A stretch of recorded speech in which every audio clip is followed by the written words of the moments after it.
Hey everyone, this is Disc Junkie and welcome back to the Man Cave of Madness.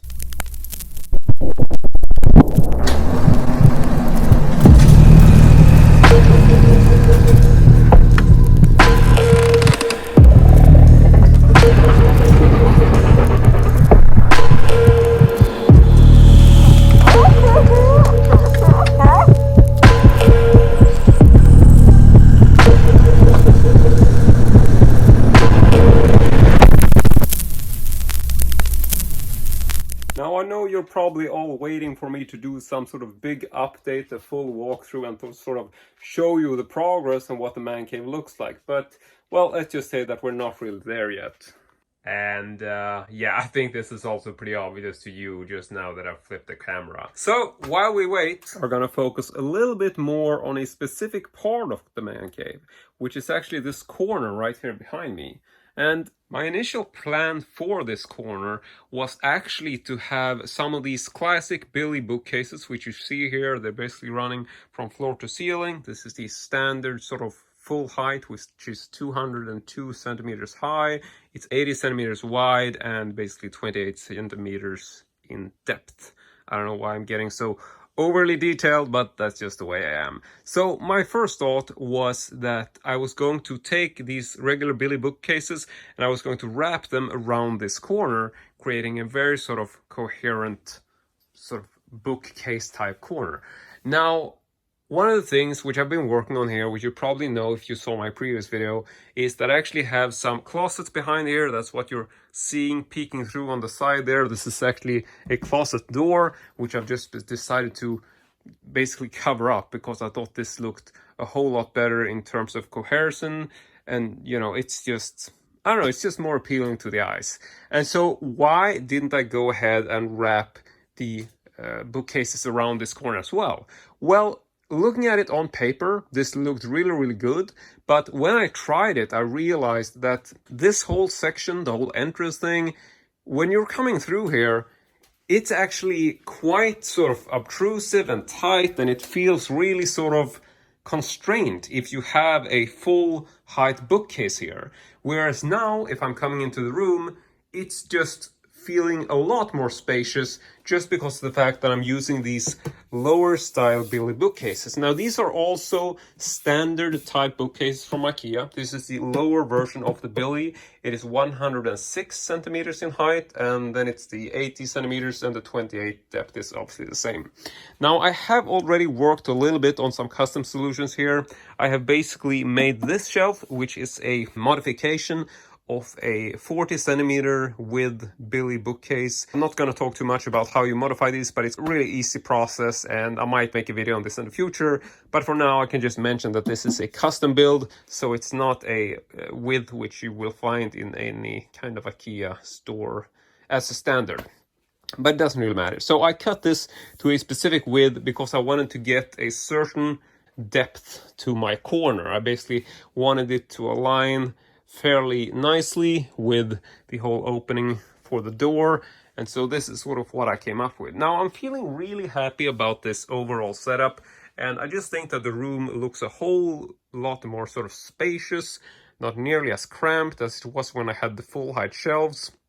But obviously, as you can see here, this isn't really completed. It's nowhere near what I'm going for. For one thing, you can see that there's quite a bit of space here behind, and there's also some space behind here. You can see this door, and I don't know, maybe you think this looks good, but to me, this is just very much not completed yet. And so this is the corner which I'm going to be working on today.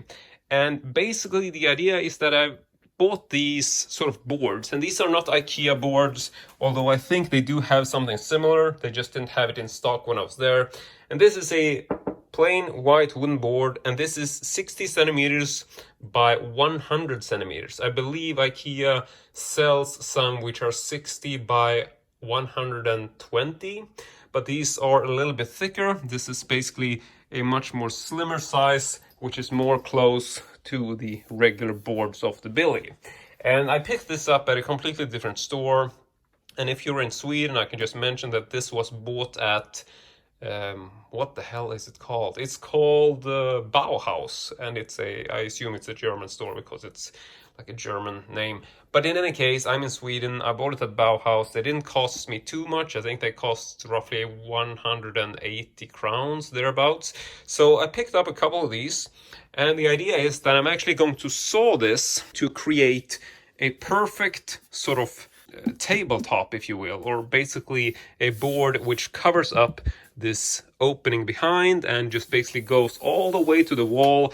And the reason why I picked up this specific type of board is because then I can basically just cut the sort of space here for this wall which I got, and then I will be able to have a very sort of flat surface, you know, no sort of cuts or creases or what you want to call them, nothing like this, no lines. I can just have a flat surface. So all I need to do is basically cut out this corner here, and then I can just lay that flat on top. So that is the first project. The second part of this is that I really want to do something about this bookcase. And you can see that in the rest of the room I have very much just open shelves everywhere. And I'm not really planning to put in any kind of glass doors or stuff like that. I like to display stuff, and I don't really like to keep it behind glass because, I don't know, I just like to have access. I like to be able to, you know, touch things and grab things and just take movies out of the shelves without sort of opening doors and whatnot. Yada, yada, yada. That's just sort of the way I've always done it. However, for this specific bookcase, I have actually decided to go with glass doors. And the only reason for this, which is quite an obvious reason when you start to look at the titles I got in here. Yeah, you know, I don't really need to do any sort of walking around this topic because most of you who follow me, who watch the channel, know about this already. And yes, this is essentially a collection of vintage pornography. If you don't watch this channel, you probably don't know, and you probably think that, oh, this is crazy, why am I watching an IKEA hack video with porn in it? Well, you're gonna have to get used to it. It's new times, you know, there's a pandemic going on. Anything can happen, and if you're just now tuning into my channel, welcome. This is the way I'm working. I collect porn, I collect all kind of movies, and this is my bookcase. Apart from a bunch of Super 8 movies, which are titles and items which I'm not going to show you any covers for, obviously, I also have a stack of books here. And these are all vintage erotica from the 1970s. They're Swedish pocket books. A lot of these have X-rated cover as well, and the same goes for this line down here. These are also old unrated books. And then I got some magazines just way down at the bottom, but I'm not gonna show them too much. Here's one which is a little bit graphic, but it's actually illustrated, so hopefully that's all right. It's not photographic. But in any case, that's the idea. I want to cover this up with a pair of glass doors, and the only reason for this is because of the content. Because if you're like me, you know, you have quote-unquote normal friends who might be coming over, you know, sometimes people bring their kids over, and I mean, not that they're going to be spending a lot of time in here, but people do walk around, and you know, I don't want some kid walking in here sort of grabbing the first thing they see, pulling it out, and you get, you know, some sort of scars for life kind of situation. So I don't want that to happen. So that's why I want to add some glass doors on this, so I can still see all of these sort of spines of the books and all that.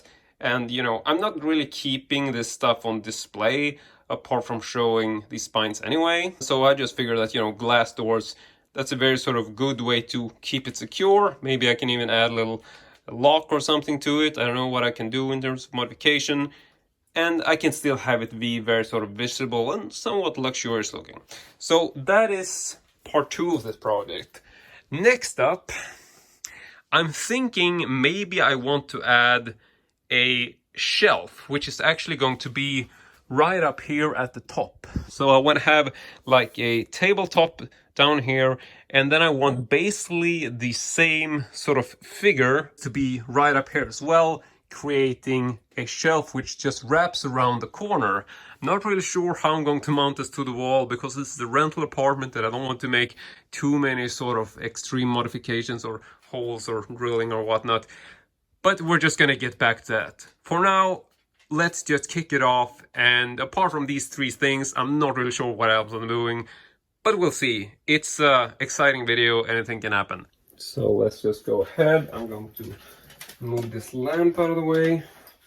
And I know the lighting situation here isn't the best, but hopefully it's good enough that you can see what's actually going on. So yeah, this is what I got to work with. And so I've already taken one of these 60 by 100 centimeter boards and I've cut it. So you can see here, this is actually cut with a handsaw. You can see that this side doesn't look particularly good. You got quite a bit of sort of jagged edges and stuff like that. But if I flip it over, you actually have much more sort of sharper edge on that side.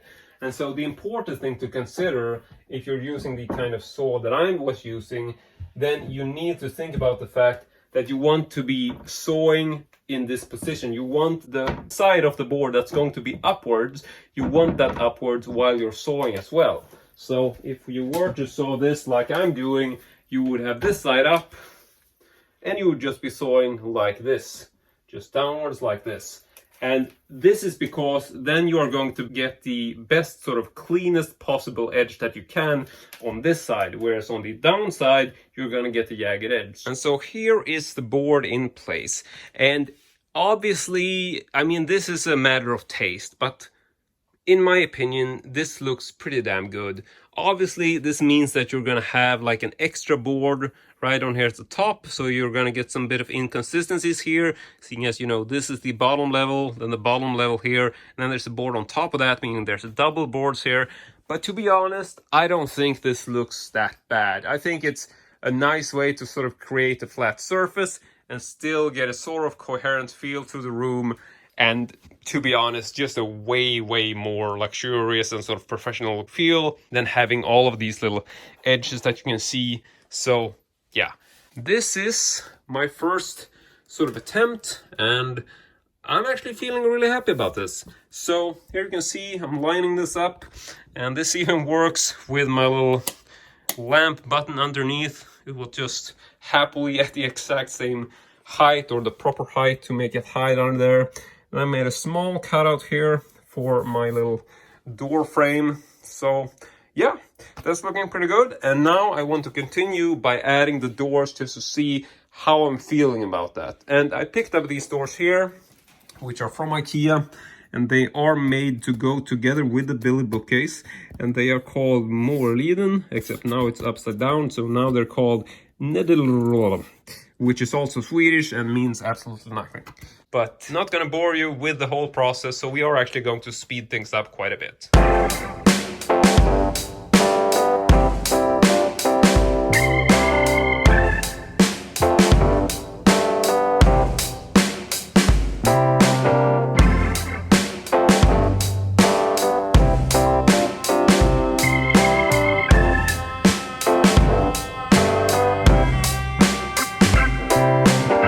Okay, so that actually took quite a lot more time than I first expected.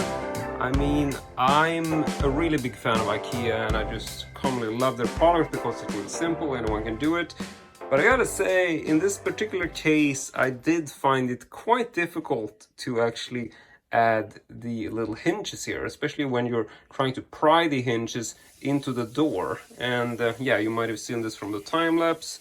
Took quite a bit of time at that particular moment, but now they are actually in place, and I've tried to align them the best I can, but I realized that this cabinet behind here is actually sort of flexing a little bit back and forth, so I will have to sort of mount this, just place a screw or something through the table from underneath to make sure that it stays where it's supposed to be.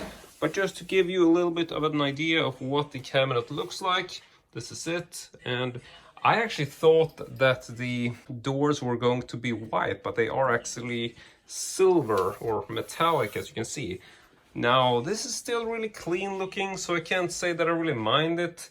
Now, this set of doors actually comes with these, and these are just regular white boards which you can add. You can also add a bit of paper in between if you're gonna get like a pattern or something. So yeah, these doors are basically supposed to be, or well, supposed to, they can be if you want to, sort of not see-through. But if you want to, like me, you can actually add them, just have the plain glass, you can see through them. Now, one of the other things which, I wouldn't say that it bugs me, but I'm surprised, is that there's actually quite a bit of space missing. Like you can see, there's quite a bit of gap here, and you know, I would think that this is a somewhat normal sized gap for this type of setup, but that means that there's still, you know, quite a bit of space on both sides actually, so that it doesn't really align with the edges. I mean, if I'm gonna align this with the edges, then I would have almost like a centimeter here, and that just looks weird. But I mean, overall, I think this looks pretty good. Feeling pretty happy with it. Not entirely sure how I will deal with the handles that also came in the box.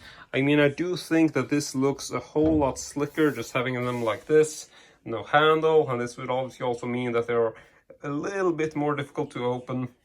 But I suppose that's not really a problem, seeing as, you know, my whole sort of purpose for them. So yeah, I'm gonna think a little bit about the situation, and now I'm actually going to move on to my top level shelf.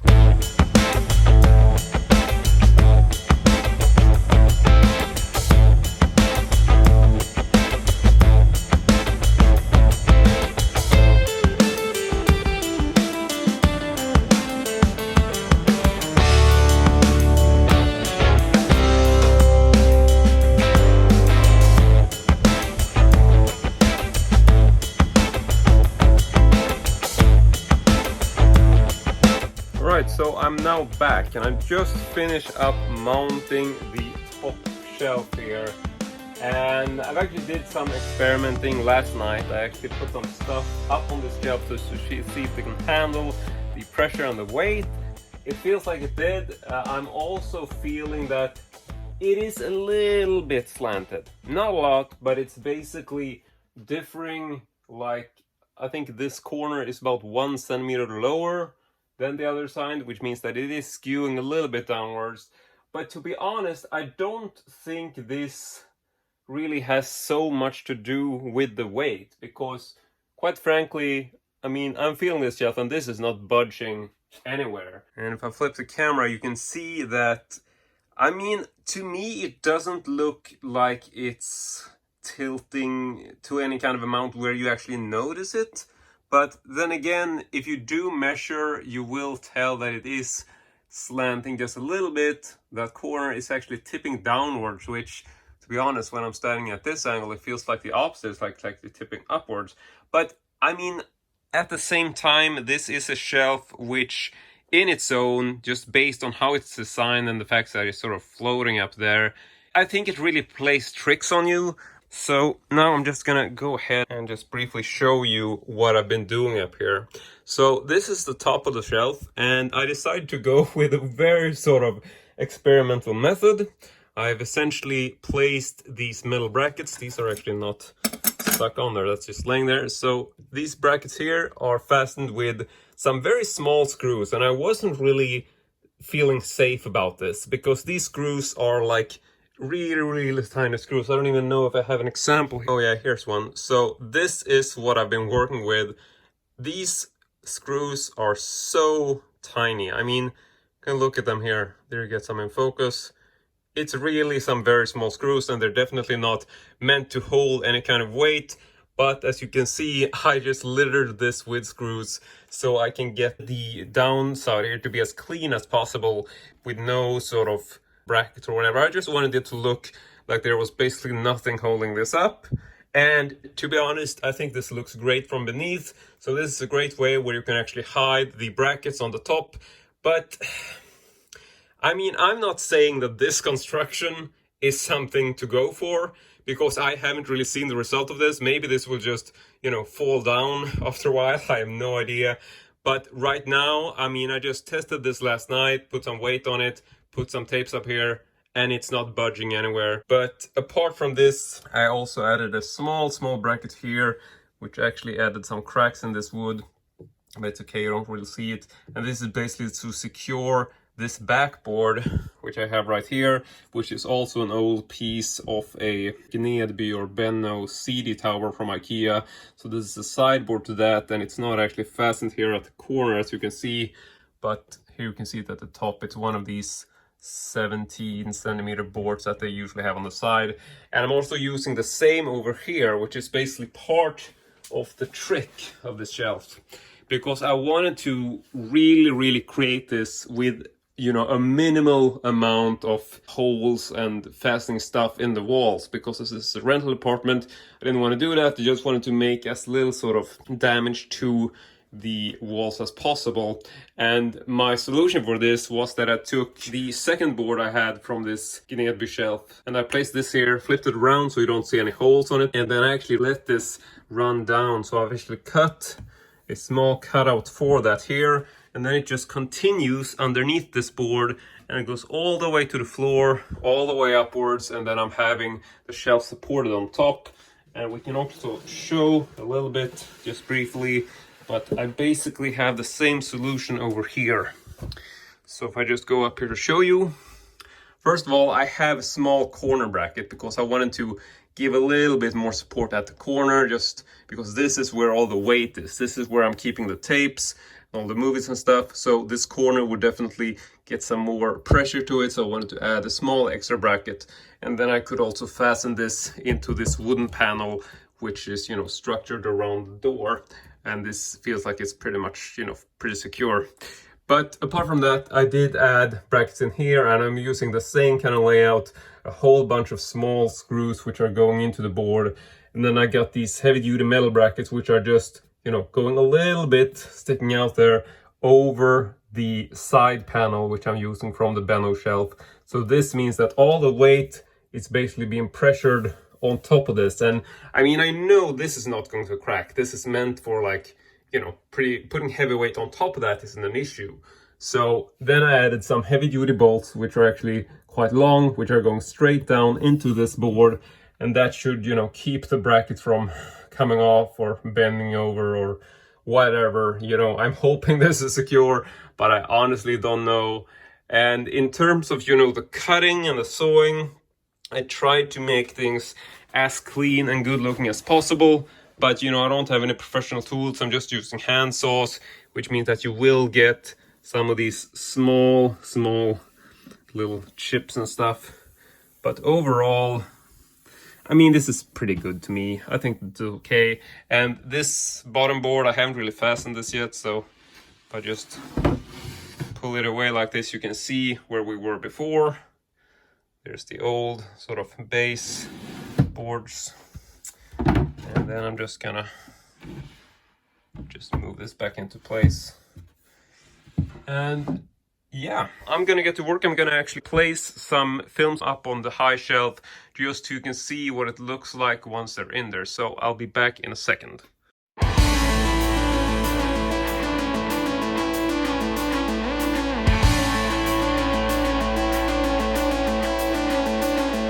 Alright, so I've now added some movies to my little erotica section up here, and quite honestly, I actually went back and checked the time lapse which you just saw, and if you look closely, you can actually tell that the wooden board is tilting from the weight. I was a bit unsure about this, and I know that I mentioned that, you know, like the height was different, like it was 1 centimeter lower there than what it is there, and I'm actually mistaken, because when there's no stuff in it, it actually has a perfect sort of 90-degree whatever flat angle to it. But when I add all these tapes, I do actually get a small slant. But at the same time, it really tricks your mind looking at this, because I think instinctively you're looking at this thinking that, oh, this is gonna fall over towards me. It's always a bit of a weird angle. But I'm feeling really happy about the way this looks in terms of displaying tapes. I just stacked up all these tapes, then I'm sort of shifting the positions, so then I get like one front cover there at the edge, which I think is nice. Really quite a conundrum trying to decide if this is like something I want to go with. I mean, I really like the design. I really want this way of shelf. You know, I want this to work. Maybe I'm gonna add some extra security or something to it. Can't really decide right now. But from the looks of it, I mean, I think it's safe, even though it feels a bit wobbly. So Yeah, I'm gonna have to think about this for a little while, but while I ponder this, I'm actually going to show you something else. So check this out. And this was actually supposed to be like a fun segment, but it ended up becoming this really long rant, which I'm trying to shorten as much as I can. So let's try to just boil this down.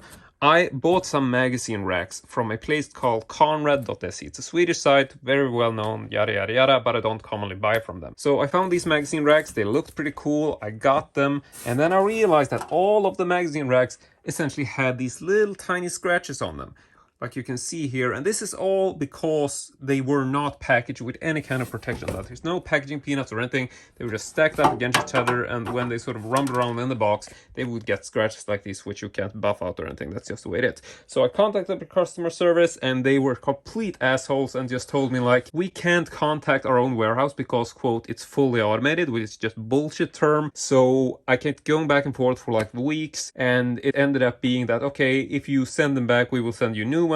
So I sent them back. I even packaged them with packaging myself to make sure that they were not getting more damage from the return shipping. And I even put an email in there saying, like, to whoever who opens this box, make sure to repackage the replacement product with packaging so they don't arrive damaged. Nothing happened. Got a new box, exactly the same problem. In fact, now they were even more damaged. Look at this. Yeah, how's that for quality? Loose pieces in the fucking box. So I wrote to Conrad's customer service again, telling them that, fuck you, you need to contact your own fucking warehouse, tell them to start packaging their shit correctly, you need to refund me all my money, you need to give me a good fucking discount on my new order, and just confirm the tracking back to me. And then they just said, we have refunded your order, you don't have to return any more merchandise, thank you. And I'm like, what about my replacement order? And they're like, if you want a replacement order, you can just go ahead and order it from the site. And it's like, oh yeah, well, if you want me as a customer, maybe you should fucking suck my because this is the worst fucking customer service ever. And you know what? I'm done with this. So yeah, I didn't have to pay anything for this batch of broken items. And some of them are granted salvageable, some are just scratch up, but they're still okay, they're not chipped or anything. And so yeah, got to keep my money, but I'm still missing the stuff that I actually wanted. But silver lining to this is that I actually Googled the product number, and I realized that you can actually get these products cheaper if you order them from Swedish Amazon. So I will leave a link, a description, whatever in the description thing, and then you can actually buy these from Amazon if you want them. They will be cheaper, they will probably arrive faster and safer. So fuck you, Conrad, and thank you, Amazon, for being a better customer service and a better place to order from. Now I'm just waiting for my third batch of these, and hopefully they will be in better quality. So stay tuned for a little while longer, and I will actually take a closer look at these. But while we wait for the magazine racks to arrive, I actually wanted to return to my little tabletop. And I've actually made quite a bit of adjustments here. You can see that there's actually a pole set up for this corner, and this might look like it's a really sort of advanced installation, but I assure you it's not. And in fact, this is not even attached. There's actually no screws or anything here, so I can actually take this and just slide it to the side like this and actually take it away, because as you know, this shelf can stand on its own, as I've shown you in this video before. But as you know, I sort of measured it and I realized that this corner here is actually slightly going down about 1 centimeter. So what I did, which I think is a really simple solution to sort of avoid me staying away at night, sort of trying to sleep and realizing that, this might crash down at any moment. It probably wouldn't, but, there's always that little worry in my mind that what if the weight becomes too much at some point and it just crashes down. I just don't want that to happen. And I'm also a little bit annoyed about the fact that I know it's tipping down, and when I look at it, it feels like I can see it, even if I can't. It's just something that's there that sort of annoys me. So, really simple thing. I purchased this from IKEA. This is called the Botaren, and it is a self-retracting shower curtain pole. It's actually the same one which you might remember that I used over in my window at the other side of the room to keep my curtains up. So this commonly has like a spring-loaded mechanism, but I've actually modified this. So I just cut out the spring-loading thing. I just took a simple saw and cut it. and made it the exact height that I wanted to. And at the edge here, you can see that you actually have these really simple, just little rubbery feet, which you can see here. And so, yeah, I basically just cut it to the height that I wanted, stick the feet back on there. And the reason why I picked this and didn't go for a different brand was actually because of these rubber feet, because they are rubber, but they still look pretty damn good. So the thing that I like about this is that you can just position it anywhere you want, and you can tell that, yeah, I do have about half a centimeter or so, but the sort of, just pushing this up and sort of forcing it in there, I'm not doing anything that will create damage to the board. There's no markings or anything, and the rubber also helps to keep it in place, like in combination with obviously the weight being pushed down. So yeah, I thought this was a really, really simple solution, and these are really cheap. I don't know the exact price, but I mean, we couldn't be talking about more than maybe 100 crowns or so. I think it might actually be cheaper depending on the length that you need. So yeah, that was a really easy solution, and I think this doesn't really take away from the overall experience of the room. I mean, yeah, you can see it, but it's not like it's looking weird or feeling like, that shouldn't be there.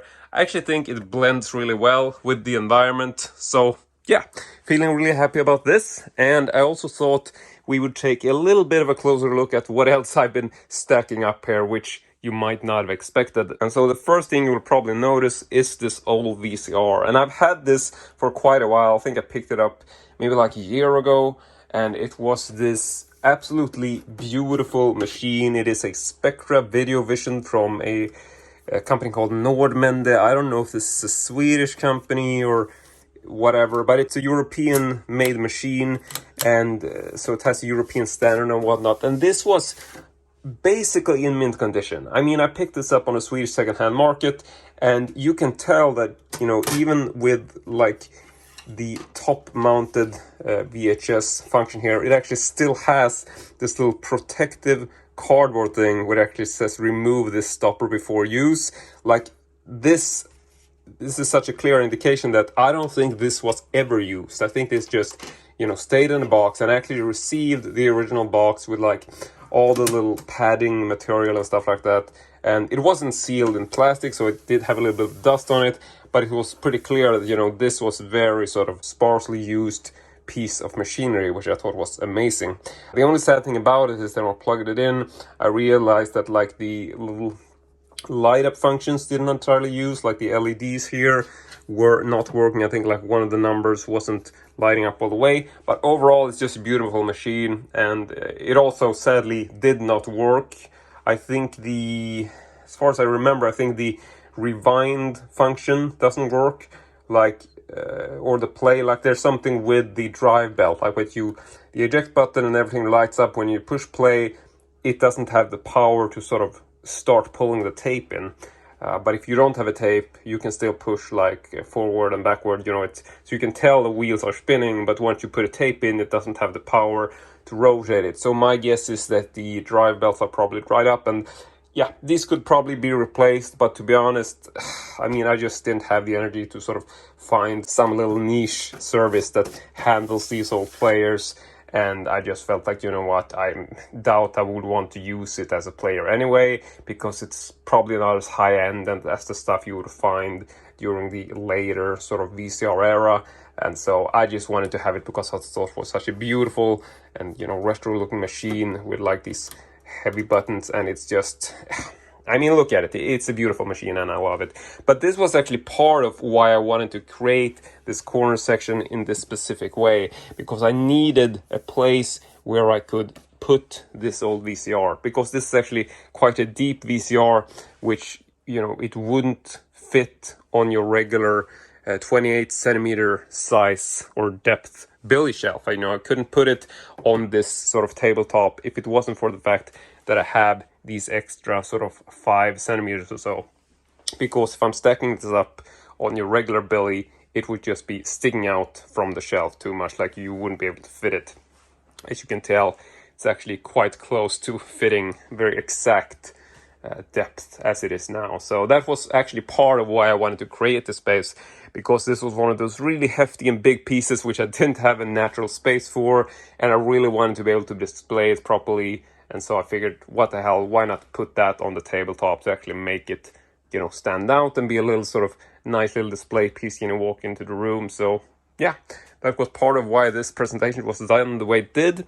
And then over here I have actually temporarily tried to use one of these little magazine racks which I received from Conrad. This is one of the scratched up ones, and I mean, it still looks okay. You wouldn't notice the scratches unless you look in detail on the side, but I just had some magazines here which I stacked up, and these are actually like not really uncensored, but they're sort of old Playboyish type magazines, not always very graphic, but you know, I have a stack of those which wanted to place in a rack, so there's an example of that. And you know what, come to think of it, I don't really think I'm gonna have the energy to wait for my new Amazon batch, so I just took a pair of these magazine racks which are, you know, a little bit scratched up. You can still see what they look like, so just for the hell of it, I thought we would look a little bit at what the final presentation will be like, even though I don't have the new batch here. So basically, these are, you know, the way I will have them. So these are standard magazines, sort of height-wise, and I'm also going to keep these like these, and alongside them I'm actually deciding to keep some of these mini magazines that I have. And I thought this was a pretty, you know, simple and clever solution to just flip the magazine racks around and keep these small magazines like this at the sort of reverse side. And then you can still stack them up to each other, and they are sort of, you know, easily accessible, even though, you know, if you put them on the other side, it would be hard to reach them. But if you do it like this, you can still reach them, and, you know, it actually looks pretty good. I mean, to me, this looks really, really organized, and I just really like the overall idea about this. I think it's a very sort of simple, but still you can see all the spines, and this is also something which I quite like. And I think if you want to, I'm not really sure if I'm doing that, but you could also potentially just print out a piece of paper and put like an interior label here. If you want to add like a big title, you can do artwork and stuff and just add this, and you will see it through the spines. So I think that's also something to consider if you're doing this. And I mean, I think I bought 10 of them, which is basically what I can fit in here. I think you might be able to fit in 11 of them, if I'm not mistaken. Or I mean, as far as I remember, you can pretty much fit in an exact number if you go all the way to the wall. But seeing as I have these little hinges, you would have to plan it so you have a shelf above that, so you're not hitting the hinges. But yeah, that is definitely doable. And yeah, you can just check the website, and then you will get the exact dimensions in case you want to plan for what to do with these if you want to try something similar. But in any case, that is basically it for this episode. Now, I wasn't really sure where I was going with this to begin with. I wasn't sure if it was going to be a big project or small project, and I don't know. Overall, I'm feeling really happy about the way this turned out. I definitely think that this is a nice little display piece and a display area to keep this, because it's been a real hassle trying to figure out where to place this big old machine. So yeah, I think this works quite well, and as usual, I really hope you enjoyed this video. Be sure to comment, like, subscribe, whatever. Let me know what you think about this little setup, and yeah, hopefully you like to watch me and my porn collection and my IKEA hacks. But that's it. Thank you very much for watching, and as usual, hope to see you all next time.